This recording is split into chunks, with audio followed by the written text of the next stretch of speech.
Welcome to this program in the Our Finger Lakes History Series. I am Seneca County historian Walter Gable.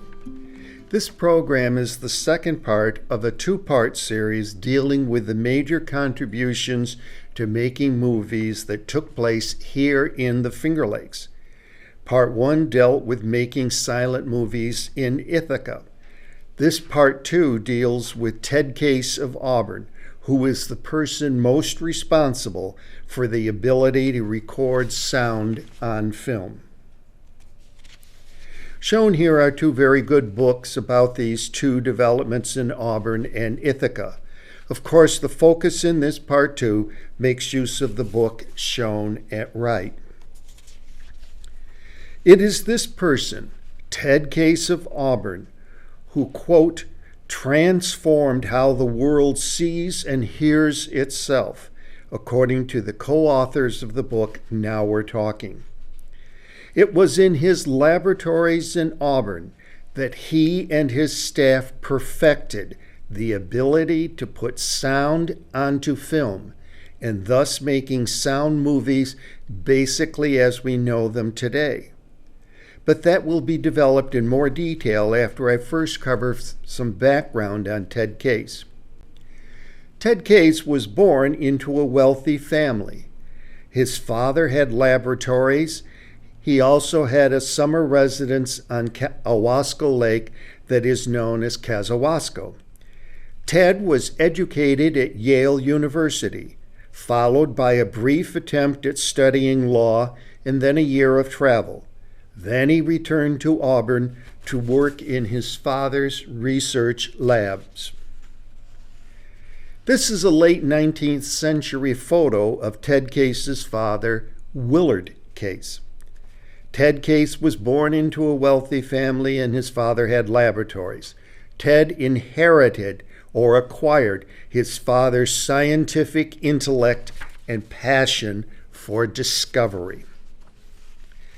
I just love this picture of Ted Case, age 3. Growing up, young Teddy was at home in the world of science. He spent many an afternoon in the laboratory watching his father conduct research and analyze results. Willard Case taught his son that discovery, like all good things in nature, comes through many trials and failures. Young Ted learned that science was about pursuing ideas with perseverance, determination, and utmost integrity. In other words, as a young lad, Ted learned through his father the discipline that is part of scientific research. In September 1901, Ted, as a 13-year-old, went off to St. John's Military Academy, a boarding school in Manlius, New York. In spring 1903, he ran away. From 1903 to 8, Ted attended St. Paul's School in Concord, New Hampshire. Ted excelled in science there. In 1908, he entered Yale University, where science preoccupied most of his time. Ted was especially fascinated with the properties of light and sound. In this February 1911 letter to his mother, we see that he is so excited to have been finally able to transmit sound by light. After graduating from Yale, as I've said, Ted went to Harvard to study law. After 6 months, he stopped. He then traveled for a year and then returned to Auburn to work with his father in scientific research. This is a picture of Ted Case in his mid-1920s, around the time he has returned to Auburn to do science research with his father. In 1916, Willard Case, Ted's father, inherited the Dr. Sylvester Willard estate at 203 Genesee Street. As the historic marker indicates, the Willard family made a fortune. Dr. Sylvester Willard, who is shown at upper right, is a person that headed the state investigation that resulted in the establishment of a second state mental institution in New York State, a facility that became known as the Willard Asylum for the insane and chronically insane poor. Willard Case inherited the Willard estate upon the death of the two Willard sisters who had not married. Willard Case, however, continued to live at 196 Genesee Street, so young Ted Case moved into the Willard mansion. Willard and Ted converted a greenhouse back of this tiny mansion into a scientific laboratory the same year. They called the operation the Case Research Lab. You may well recognize the building shown upper left as today being the Cayuga Museum of History and Art. It actually consists of three buildings: the mansion, shown upper left, the Case Research Lab, shown lower left, and the Carriage House, shown lower right, theater. This is one of the two historic markers along the West Genesee Street in front of the Willard Mansion. You will note the historic marker points out that the Case Research Laboratory on the grounds of the Willard Mansion was where Ted Case in 1924 developed sound film.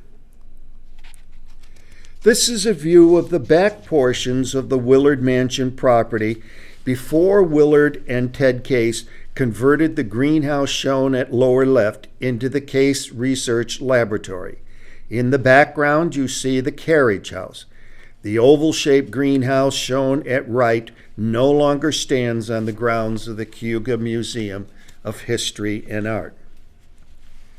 Here you see the Case Research Laboratory building with the Carriage House in the background. I took this picture in January 2021. This is a view of the Case Research Laboratory in 1918. To me, it looks like a basic scientific lab.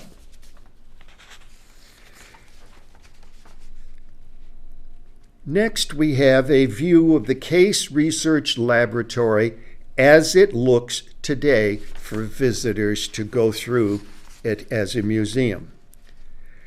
This is another view of the Case Research Laboratory, how it looks today. This is still another view of the Case Research Laboratory. Note the many windows that were retained when the greenhouse was converted into this scientific lab.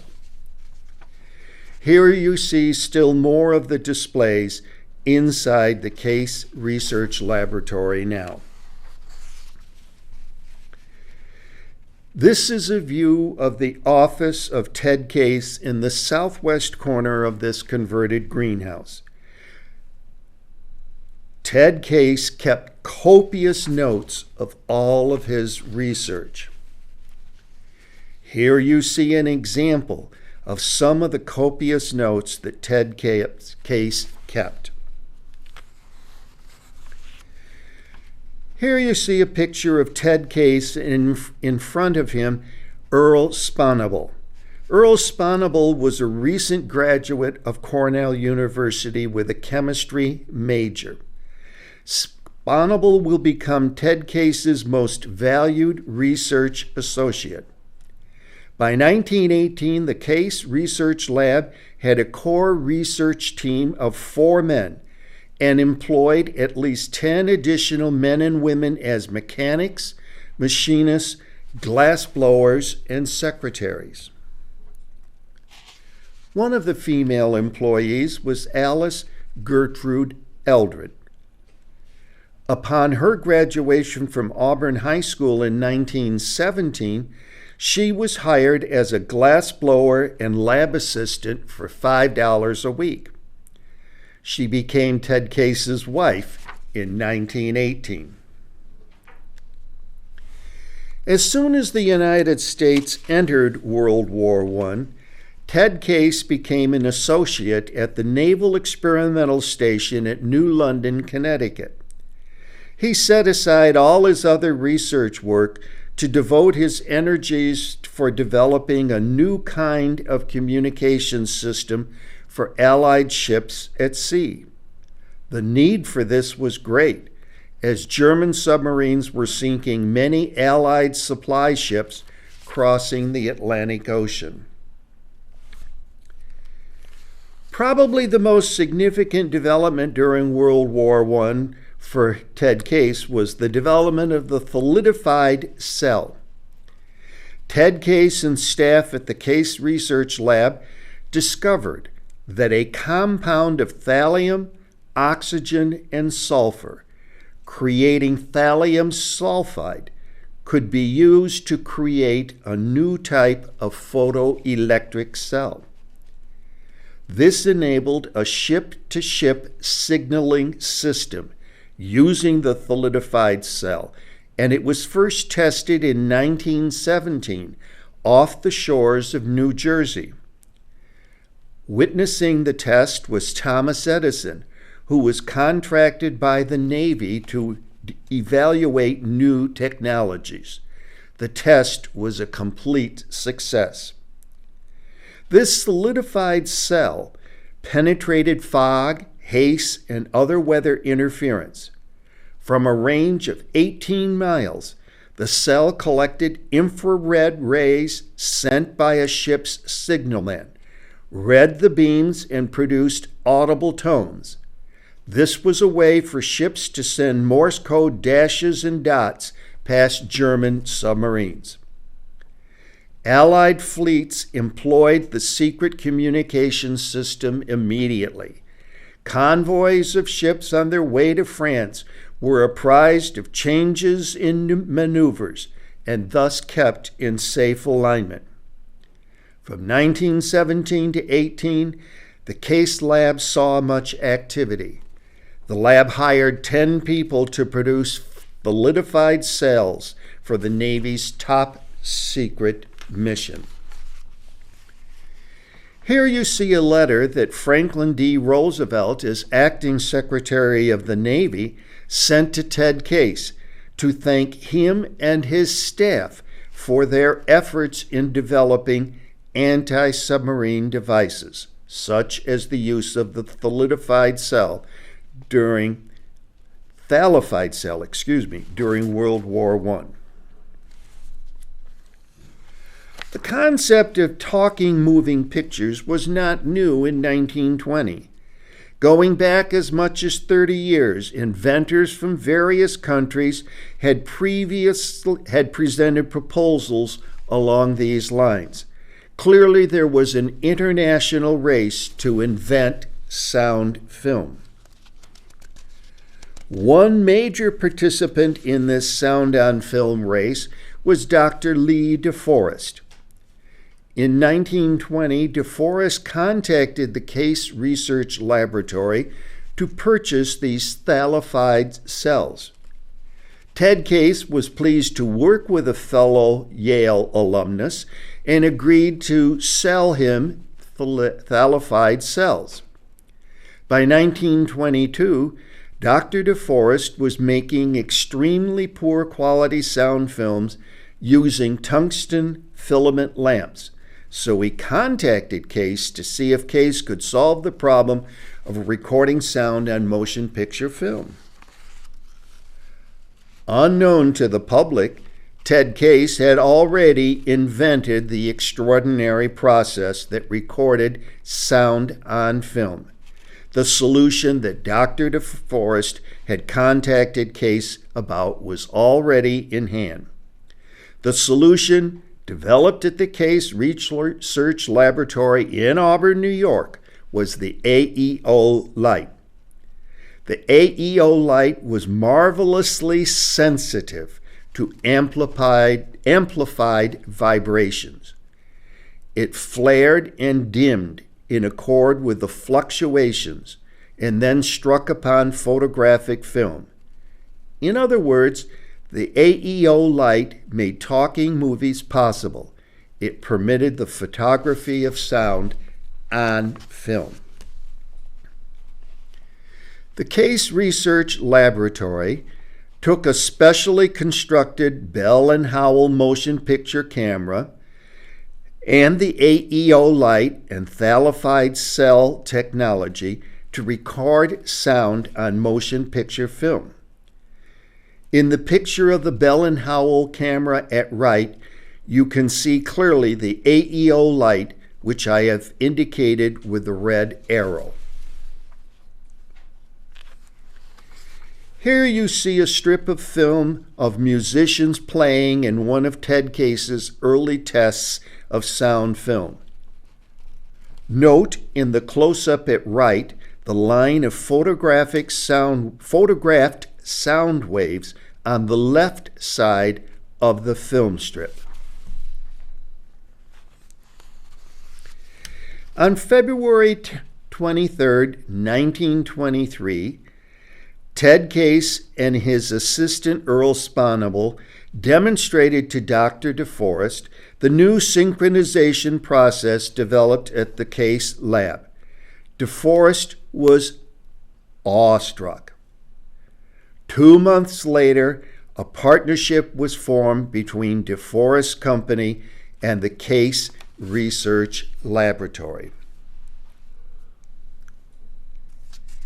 As Ted Case and the staff at the Case Research Laboratory actually got into making sound movies, they needed a studio. So Ted Case converted the second floor of the carriage house into a film studio. This is a view of the sound equipment in the filming studio on the second floor of the carriage house. In March 1923, Ted Case invited Auburnians to the carriage house for a demonstration of movies in which, quote, words will come exactly in time with the movement of the actor's lips and in their natural voice.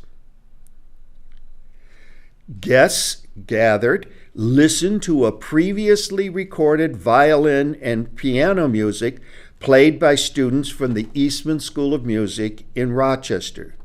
The guests also saw a recorded film of Ted in which he described his sound equipment and explained how talking pictures were produced. This is what he said. My voice, to which you are now listening, is recorded photographically on the standard motion picture film which you see running in the dark room behind you. The record is obtained on the film through a small slit 0.002 of an inch in width by means of a small heliolight. My voice is picked up by a microphone, then transformed into electrical vibrations, amplified and impressed on the glow light which made the photographic record. The film was then developed and is now being run through the machine. A constant light is projected through the slit and film record, where it then falls on the thalified cell, which changes the light variations into electrical variations, which are now being amplified and impressed onto the horn into which you are vainly looking at me. Making use of the technology of the Case Research Laboratory, Dr. Lee DeForest produced films under the name of phonofilms. There were instances in which Ted Case was concerned that DeForest was deliberately misleading the press into thinking that all of the technology used in making these phonofilms was the result of the work solely of DeForest and his studio staff, without crediting Ted Case for the AEO light and the thalified cell. I have put this slide in because, as I indicated in much more detail in part 1, silent movies were never really silent. The key point is that in silent movies, you did not have the actors and actresses actually speaking to the viewing audience. That changed because of the inventive work of Ted Case's Case Research Laboratory. To me, it seems somewhat ironic that the very President of the United States who became known as Silent Cal, we're talking about Calvin Coolidge, was the first President of the United States to give a speech on sound film. And this is how it came about. President Coolidge couldn't make a New York City engagement to speak to a Republican campaign group, and thus wanted to send a speech on film if he could. Dr. DeForest, Mr. Sopanable, and Ted Case eagerly agreed to travel to Washington, D.C. and use their equipment to make such a film. The Republican campaign managers put Ted Case personally in charge of the filming.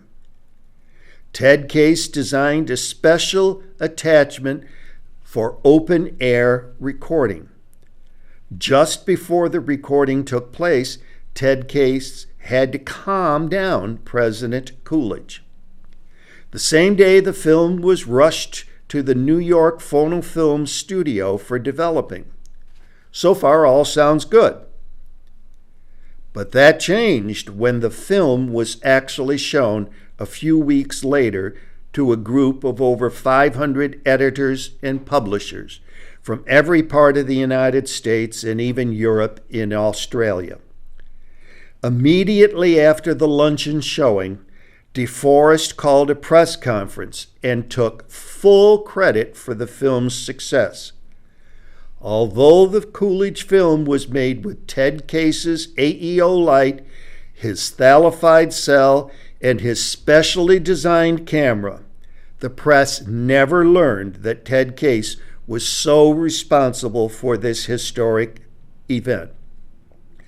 This violation by DeForest of their partnership agreement, coupled with previous violations, prompted Ted Case in September 1925 to terminate their agreement, and Case demanded the return of all Case lab equipment.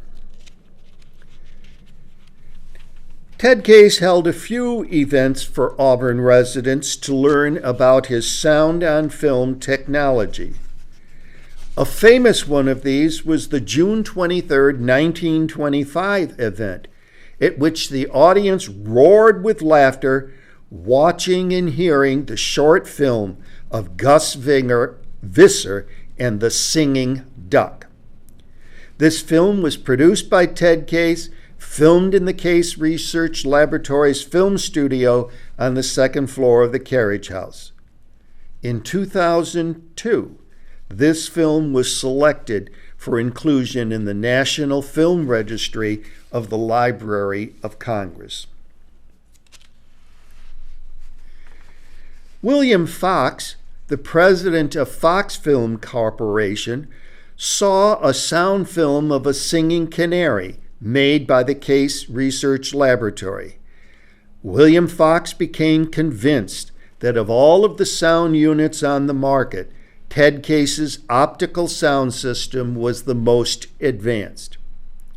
In July 1926, the Fox Case Corporation was formed. All sound films made by the Fox Case Corporation were made under the Movietone name. In 1927, the Fox Case Corporation started making and marketing short sound newsreels that could be shown to audience who came basically weekly to movie theaters around the country to see a feature silent film. These Fox Movietone newsreels could cover all sorts of events, such as Charles Lindbergh landing on Long Island before he would soon take off from there on his nonstop solo flight across the Atlantic Ocean. And then a week later, another newsreel showed President Coolidge giving Lindbergh a triumphal welcome home in Washington, D.C. These newsreels became a major way for the masses of the American public to learn their news. In 1928, the Fox Case Corporation had 59 field and aviation units all over the world. Sound systems were being installed in over 900 theaters in the United States and abroad.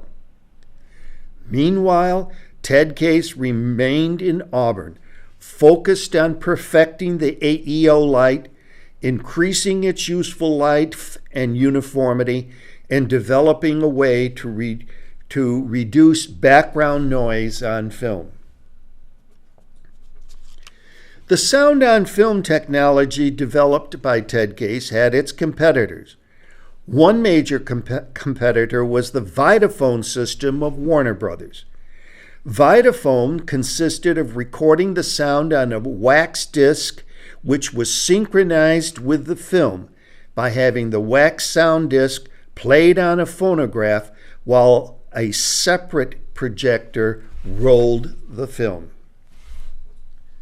In 1926, Warner Brothers released the romantic adventure film titled Don Juan.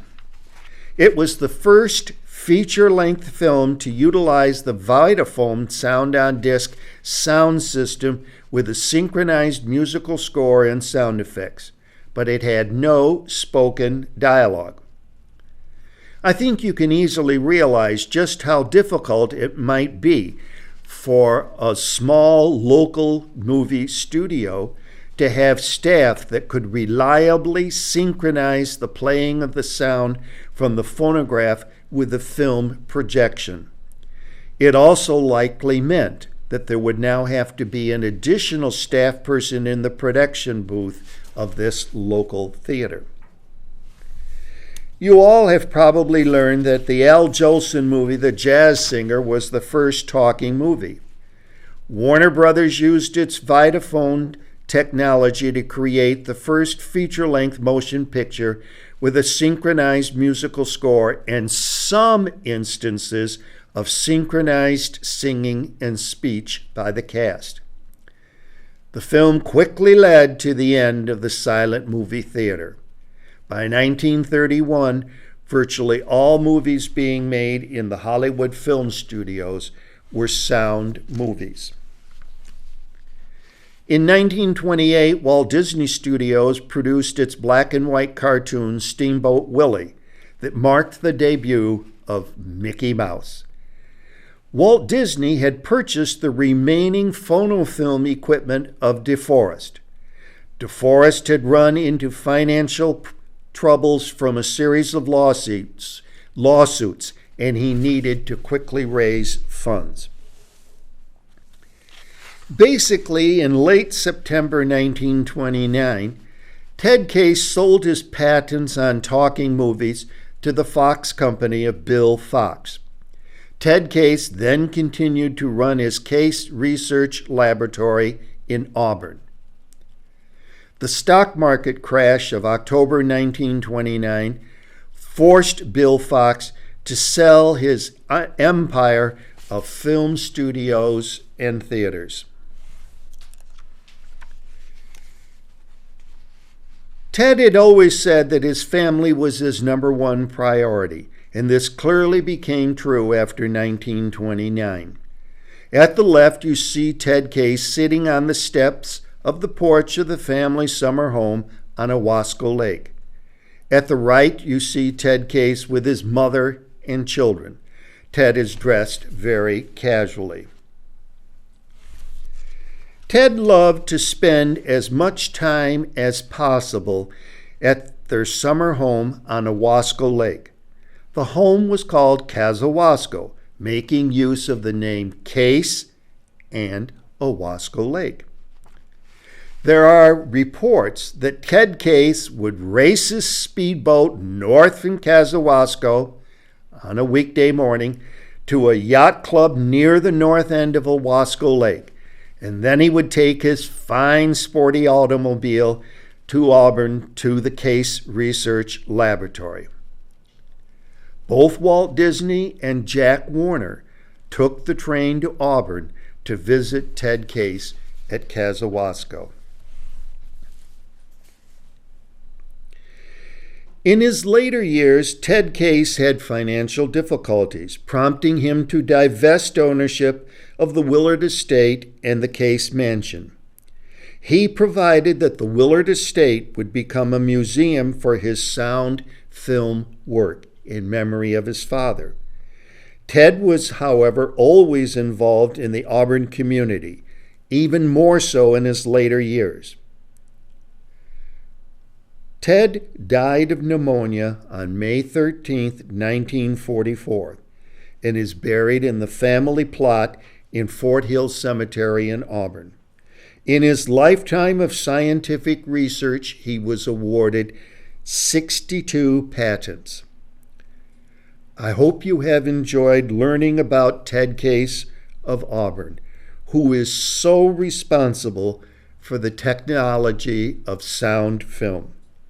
His story is another important piece in our Finger Lakes history.